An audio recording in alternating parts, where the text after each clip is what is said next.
सबसे पहले बात, आज देश का आम बजट पेश होना है जिस पर देश की निगाहें टिकी हुई हैं। आज वित्त मंत्री निर्मला सीतारमण सुबह 11 बजे संसद में आम बजट पेश करेंगी। इसमें कुछ खास ऐलान संभव है। आम लोगों से लेकर कॉर्पोरेट जगत को बजट का बेसब्री से इंतजार है। इस बजट में सरकार महंगाई और टैक्स के मोर्चे पर लोगों को कई बड़ी राहतें देने का ऐलान कर सकती है। इनमें सबसे बड़ा तोहफा टैक्स छूट के तौर पर मिलने की संभावना जताई जा रही है। जैसे मिडिल क्लास हमेशा लगाता है बजट से, तो उम्मीदें बहुत ज्यादा है। क्या टैक्स छूट मिलेगा, क्या कॉर्पोरेट जगत को राहत मिलेगी, क्या अर्थव्यवस्था जो है वो आगे निकलेगी। आज पेश होगा देश का आम बजट और सभी की निगाहें अब इस आम बजट पर है। वित्त मंत्री पेश करेंगी आम बजट, सुबह 11 बजे संसद में पेश करेंगी बजट।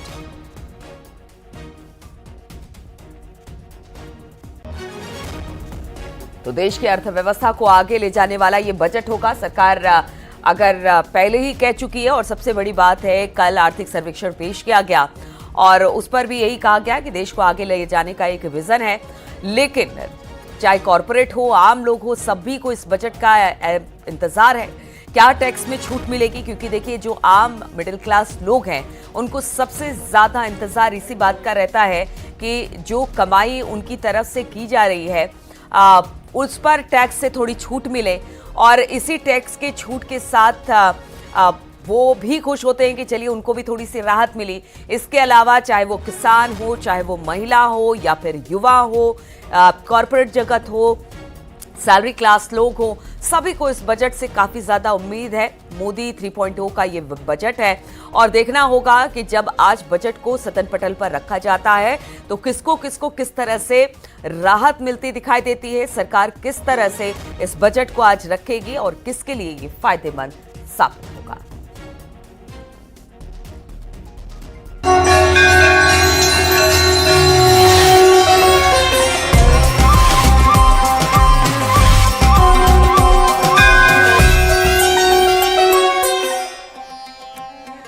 और अब बात कर लेते हैं महाकुंभ की। तो उपराष्ट्रपति जगदीप धनखड़ आज प्रयागराज दौरे पर रहेंगे, जहां पर उपराष्ट्रपति संगम में डुबकी लगाएंगे और फिर त्रिवेणी घाट पर पूजन करेंगे। इसके बाद अक्षयवट और बड़े हनुमान मंदिर कॉरिडोर भी जाएंगे।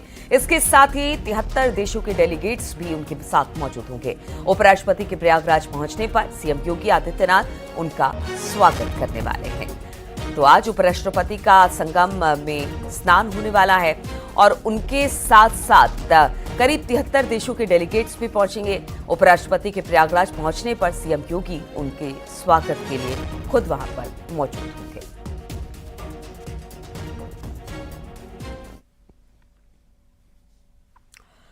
और सीएम योगी आदित्यनाथ आज एक बार फिर से प्रयागराज महाकुंभ पहुंचेंगे, जहां पर उपराष्ट्रपति के प्रयागराज पहुंचने पर उनका स्वागत करेंगे। साथ ही कुछ कार्यक्रमों में शामिल भी होंगे और इसके बाद सीएम योगी वसंत पंचमी पर होने वाले महाकुंभ के महास्नान और प्रधानमंत्री मोदी के 5 फरवरी के प्रयागराज दौरे की तैयारी की भी समीक्षा करेंगे।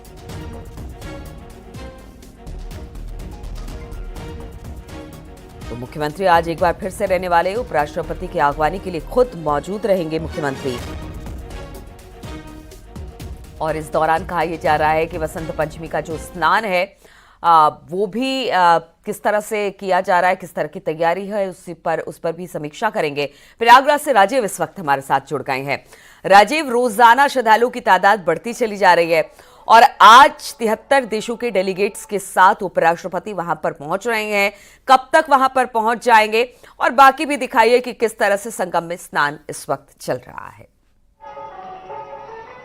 देखिए नीलू, महाकुंभ 2025 में लगातार श्रद्धालुओं के आने का सिलसिला जारी है। सबसे पहले मैं आपको दिखाना चाहूंगा कि आप भी देख सकते हैं कि इस वक्त मैं संगम के प्रमुख मार्ग पर खड़ा हूं, जहां पर लाखों की संख्या में जो श्रद्धालु हैं वो दिन रात संगम क्षेत्र के विभिन्न घाटों पर पहुंचकर स्नान कर रहे हैं। और अगर कल की बात करें तो करीब 1,82 लाख से अधिक लोगों ने स्नान किया था और ये सिलसिला लगातार जारी है। कुछ लोग हमारे साथ मौजूद हैं, सबसे पहले इनसे बात कर लेते हैं। कहाँ से आए हैं आप? हम मेरठ से आए हैं। कैसी व्यवस्था? बहुत अच्छी व्यवस्था है और संगम पे ही स्नान हुआ है। 2 किलोमीटर पैदल चल के जो अफवाहें फैलाई जा रही हैं कि यहाँ मत आओ, इतनी भीड़ है, कोई भीड़ नहीं है। हम मेरठ से आए, गाड़ी से आए, गाड़ी हमारी संगम से 2 किलोमीटर पैदल रुकी, हम स्नान करके वापसी। अब आप लोग कहाँ से?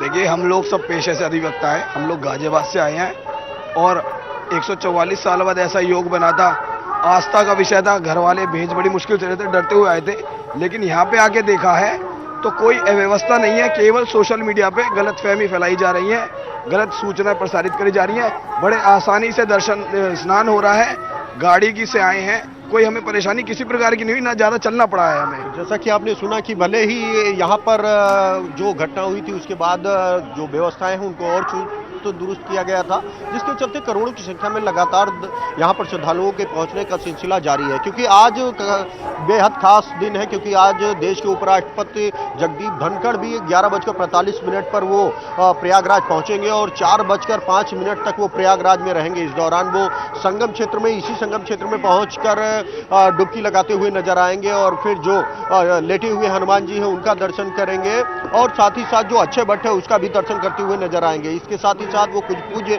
साधु संतों से भी मुलाकात करेंगे। इसीलिए उत्तर प्रदेश के मुख्यमंत्री योगी आदित्यनाथ उनकी अगवानी के लिए पहुंचेंगे, वो उनकी अगवानी करेंगे। और जो इसके साथ जो 73 देश हैं उनके राजनयिक भी आज इस दिव्य भव्य कुंभ को देखने पहुंच रहे हैं, जिसको लेकर यहाँ पर सारी तैयारियां पूरी कर ली गई हैं। आप देख सकते हैं कि लगातार लोगों में जोश है, उत्साह है। कहाँ से आप आए हैं? हम जयपुर से हैं, जयपुर राजस्थान से, और हमें बहुत अच्छा लगा। क्या व्यवस्था है, जहां देखो उधर ही व्यवस्था है, व्यवस्था।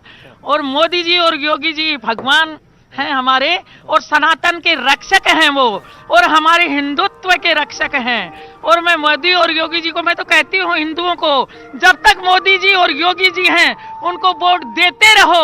हमारा सनातन सुरक्षित है, हमारे बच्चों की भविष्य सुरक्षित है। आप कहाँ से आए? आप कहाँ? जय जगन्नाथ। मैं उड़ीसा से आया हूँ, उड़ीसा बरहमपुर से आया हूँ। यहाँ आके बहुत सही है। इतना जो अफवाह आ रहा था कि इतना भीड़ है, ये है, नहाना नहीं मिलता है, अभी सही है, बहुत व्यवस्था सही। आप कहाँ से आएंगे? हम जयपुर से आए हैं। बहुत अच्छा है, योगी जी मोदी जी का बहुत बहुत धन्यवाद। इतनी अच्छी व्यवस्था की है, हमको इतना अच्छा लगा यहाँ पे आके। और सब लोग आओ, दर्शन करो और बढ़िया। आप कहाँ से आए? जयपुर से। कैसी व्यवस्था है? बहुत अच्छी व्यवस्था है और मोदी जी योगी जी को बार बार धन्यवाद है, जिन्होंने बहुत अच्छी, लोग अफवाह उड़ा रहे थे कि ये हो रहा है, वो हो रहा है, बाकी हमने देखा यहाँ आकर बहुत शांतिपूर्ण वातावरण में। आप लोग कहाँ हो रहा है? अलवर राजस्थान से। बड़ी अच्छी व्यवस्था है, ऐसी कोई बात नहीं है, अफवाह फैला रखी थी, अच्छी व्यवस्था चल रही है। आप कहाँ से? हम नेपाल से आए, नेपाल जनकपुर से।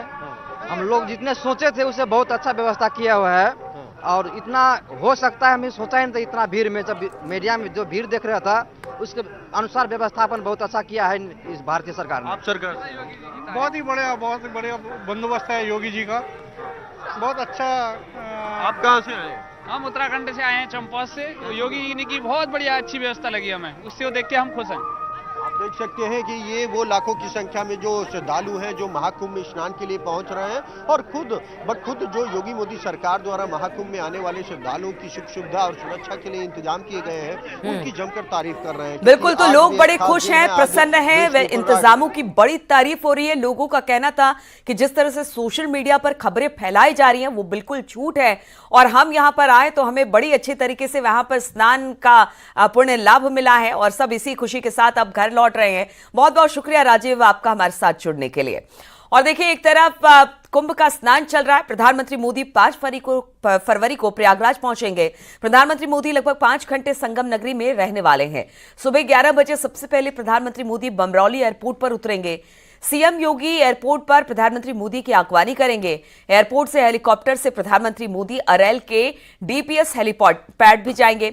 इसके बाद प्रधानमंत्री मोदी गंगा स्नान करने के लिए क्रूज से संगम पहुंचेंगे। प्रधानमंत्री मोदी गंगा स्नान और पूजन के बाद सेक्टर 6 में लगाए गए स्टेट पवेलियन का निरीक्षण भी करने वाले हैं। प्रधानमंत्री मोदी नेत्र कुंभ भी जाएंगे।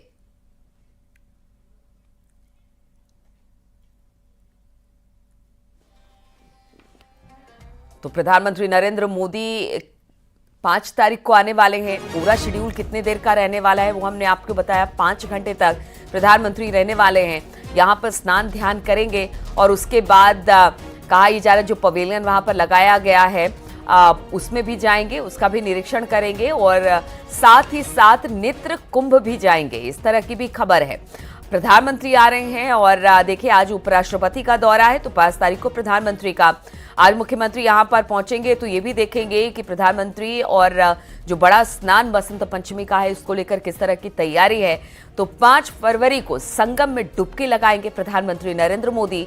5 घंटे का उनका कार्यक्रम होगा और इस 5 घंटे के कार्यक्रम में वो डुबकी लगाने के साथ साथ सेक्टर 6 में स्टेट पवेलियन का निरीक्षण करेंगे और उनकी अगवानी के लिए खुद मुख्यमंत्री योगी आदित्यनाथ मौजूद होंगे।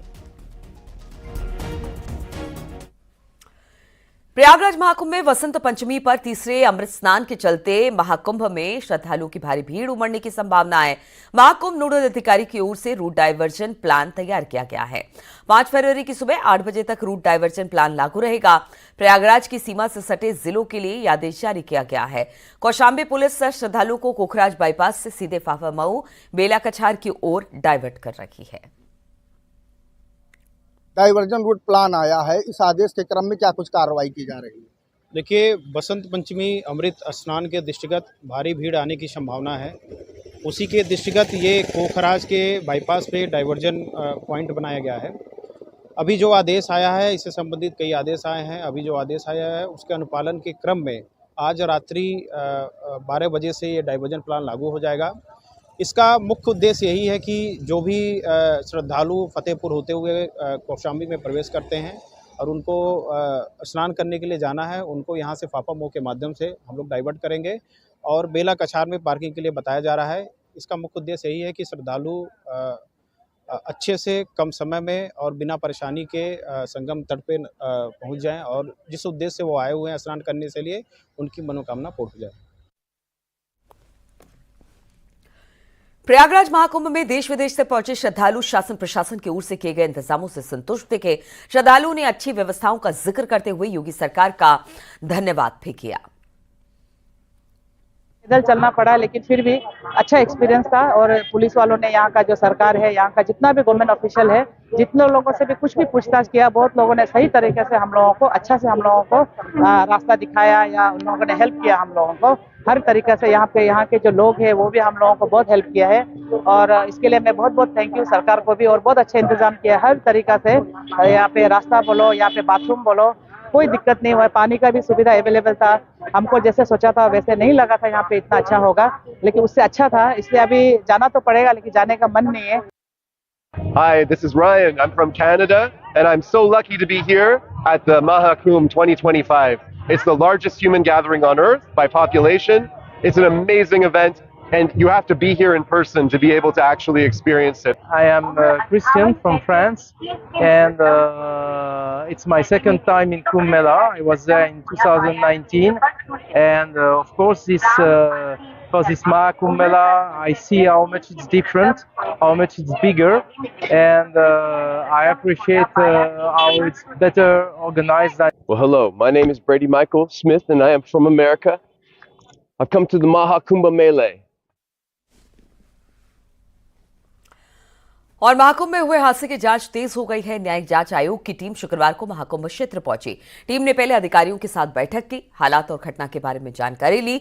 अधिकारियों के साथ मीटिंग के बाद टीम घटनास्थल पर पहुंची। इस दौरान भी टीम के 7 ऑफिसर्स मौजूद रहे। टीम ने मौके पर पहुंचकर बारीकी से घटना की जांच की।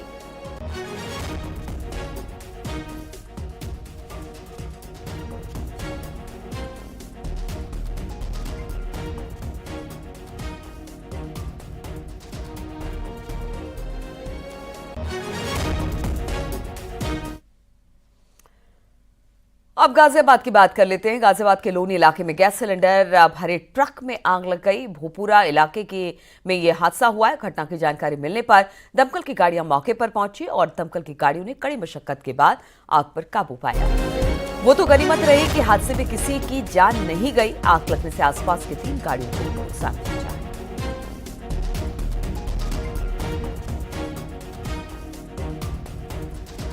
दमकल की गाड़ियों ने आग पर काबू पा लिया है। ये पूरा मामला गाजियाबाद का है, जहां पर ट्रक में आग लग गई और इस ट्रक में गैस सिलेंडर लदा हुआ था। भीषण आग लग गई। आसपास खड़ी 3 गाड़ियों को इससे नुकसान हुआ है। तस्वीरें हम आपको दिखा रहे हैं किस तरह से यह हादसा हुआ। अगर सिलेंडर फटता तो आप समझिए कि कितना बड़ा हादसा और हो सकता था, लेकिन जो ट्रक टकराई उसमें सिलेंडर नीचे गिरे, आग लगी, लेकिन 3 गाड़ियों को नुकसान पहुंचा है। लेकिन फिलहाल आग पर काबू पा लिया गया है, क्योंकि समय रहते दमकल की गाड़ियां वहां पर पहुंची और आग पर काबू पा लिया गया है। इस समय दिल्ली वजीराबाद रोड पर मौजूद है। एक ट्रक में आप देख सकते हैं एलपीजी से भरा ये ट्रक था, जिसमें लीकेज हुई और आग लगी। आग के बाद जो यहाँ का मंजर था वो बहुत ही भयावह था, और ये सिलेंडर जो थे एलपीजी के, ये एक एक करके फटने लगे, और जिसकी दहशत दूर दूर तक दिखाई गई। आप तस्वीरों में देख सकते हैं किस तरह ये आग लगी, और जो आस पास के घर थे उनमें लगातार अफरा तफरी का आलम हो गया और उन्हें खाली कराया गया। तस्वीरों में आप देख सकते हैं आपके सामने दिल्ली वजीराबाद रोड है, और लोगों में ये दहशत हो गई। सुबह तकरीबन 3:30 और 4 बजे की ये घटना है, और तस्वीरों में देखिए आज फिर दमकल विभाग की गाड़ियों को सूचना दी गई। उसके बाद इन्होंने आग पर नियंत्रण पाया गया, लेकिन अफरा तफरी का माहौल था, लोगों में दहशत मच गई थी। तस्वीरों में आप देख सकते हैं ये किस तरह एलपीजी जो गैस सिलेंडर था वह फटते चले गए एक, और लगातार जो धुएं का आलम था वह दिखाई दे रहा था। मौके पर मौजूद है चीफ फायर ऑफिसर राहुल पाल, उनसे बात करने की कोशिश करेंगे। सर, किस समय की यह घटना थी और किस तरह का उस समय माहौल था? ये सुबह लगभग 4:35 पे सूचना प्राप्त हुई थी। साहिवाल फायर स्टेशन पे सूचना प्राप्त हुई थी, और एक ट्रक है जिसमें एलपीजी सिलेंडर भरे हुए हैं, उसमें आग लगी हुई है, और वो सिलेंडर जो है ब्लास्ट होकर आसपास के मकान और कार और दुकानों में भी चले गए थे, जिसके कारण चारों ओर आग फैल गई थी। तत्काल लगभग 8 गाड़ियों की सहायता से हम लोगों ने दोनों साइड से होस फैला के आग बुझाना शुरू किया, और 1 से 1.5 घंटे की कड़ी मशक्कत के बाद हमने आग को पूरी तरह से बुझा दिया है।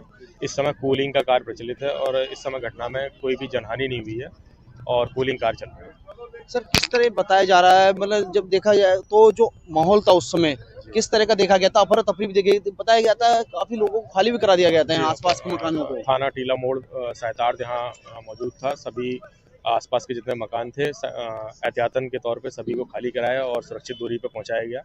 साथ ही जो भीड़ थी उसको कॉर्डन ऑफ किया गया और पास घटनास्थल के पास जाने से रोका गया, और आग को हम लोगों ने दोनों साइड से होस फैला के बुझाना चालू किया था। ये हमारे साथ मौजूद थे चीफ फायर ऑफिसर राहुल पाल। आप देख सकते हैं तस्वीरों में अभी भी जो लोग हैं वो मौके पर मौजूद हैं, और कहीं ना कहीं फायर विभाग ने मुस्तैदी के साथ आग पर नियंत्रण पाया गया है, और लगभग जो आग है वह बुझा ली गई है, और किसी भी प्रकार की कोई जनहानि नहीं हुई है।